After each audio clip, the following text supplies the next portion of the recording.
Hello guys, today we're gonna learn frontside weight 180. Bago ko kayo i-teach, please like and subscribe first.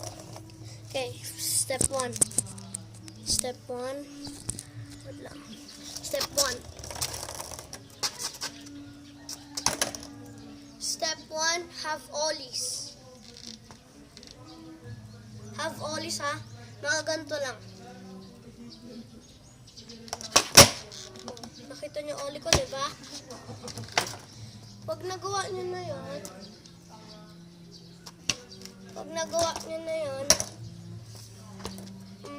practice higher ollies muna na ganyan lang. Ito lang oh.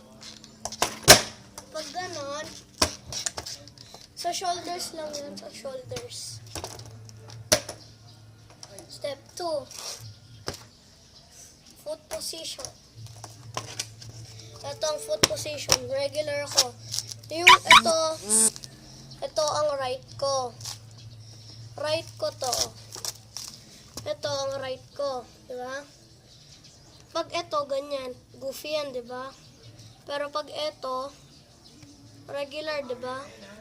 Ito kanan to, di ba? Kanan. Sa shoulders lang yan. Foot position na. Front foot. Dapat onti nasa edge.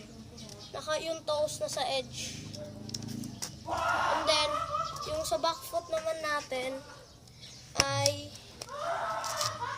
kailangan nandito onti sa taas. Nandito dapat onti sa taas, ha? Onti sa taas. And then, pag okay na yung foot position, lahat yun nasa shoulders. O, diba? Foot position na.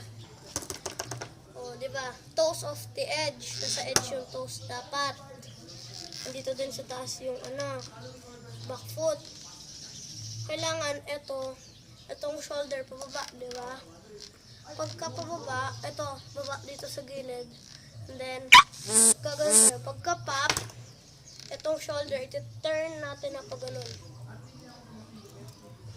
Practice nyo muna yung pag-pop muna and then yung pa-shoulders. Practice nyo muna itong step. Itong step, practice nyo. Oh, baba. Pagka-baba, ganon. Pagka-pop, ganon. Okay?